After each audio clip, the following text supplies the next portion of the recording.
সম্প্রতি মেট্রো রেলের বিয়ারিং পড়ে এক ব্যক্তি মারা গেছেন। সরকার নিহত পরিবারকে ৫ লাখ টাকা দেওয়ার ঘোষণা দিয়েছে। দুর্ঘটনায় নিহতের পরিবারকে ক্ষতিপূরণ দেওয়ার বিধান ইসলামী দৃষ্টিকোণ থেকে কি, দিলে তার পরিমাণ কেমন হওয়া উচিত? একজন মানুষ যদি কারোর কোনো অনিচ্ছাকৃত কাজের কারণে মারা যায়, যেমন এই যে রেলের বিয়ারিং পড়েছে সেটি পড়ে মারা গেছেন তিনি, এটি ইচ্ছাকৃত না, অনিচ্ছাকৃত, এবং এর দায় রেল কর্তৃপক্ষ নিতে বাধ্য। অতএব এই কর্তৃপক্ষ মানুষটির তার যে জীবন চলে গেল এর জন্য রক্তমূল্য দিতে, যেটাকে দিয়ত বলা হয় শরিয়ার পরিভাষায়, সেটা দিতে তারা বাধ্য।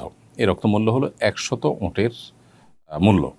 ১০০ ওঁট এটার যে মূল্য, সেটি আজকের বাজারে আমরা হিসাব করলে প্রায়, মিডল ইস্টের হিসাব করলে ৪ থেকে ৫ লক্ষ সৌদি রিয়াল হওয়ার কথা। তো সেটি বাংলাদেশি মুদ্রা যদি আমরা কনভার্ট করি তাহলে সেক্ষেত্রে অবশ্য বিভিন্ন বয়সে ওট দেওয়ার কথা এভারেজে আমরা বলেছি। সেক্ষেত্রে বাংলাদেশি মুদ্রা যদি সেটাকে কনভার্ট করা হয় সেটা ১.৫ কোটি টাকা হওয়ার কথা প্রায়।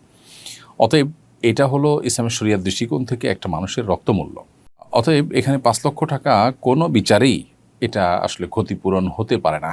সেই পরিবারের একজনকে চাকরি দেওয়ার কথা আমরা শুনেছি, তাতেও আসলে একটা মানুষের জীবনের ক্ষতিপূরণ, অন্তত ক্ষতিপূরণ তো আসলে দেওয়া সম্ভব না, অন্তত গ্রহণযোগ্য লেভেলে ক্ষতিপূরণ দেওয়ার প্রচেষ্টা করা হয়েছে, সেটির মধ্যে এটা পড়ে না। মানুষের জীবনের মূল্য আসলে আমাদের দেশে এতটাই কম যে এটি বলার অপেক্ষা রাখে না।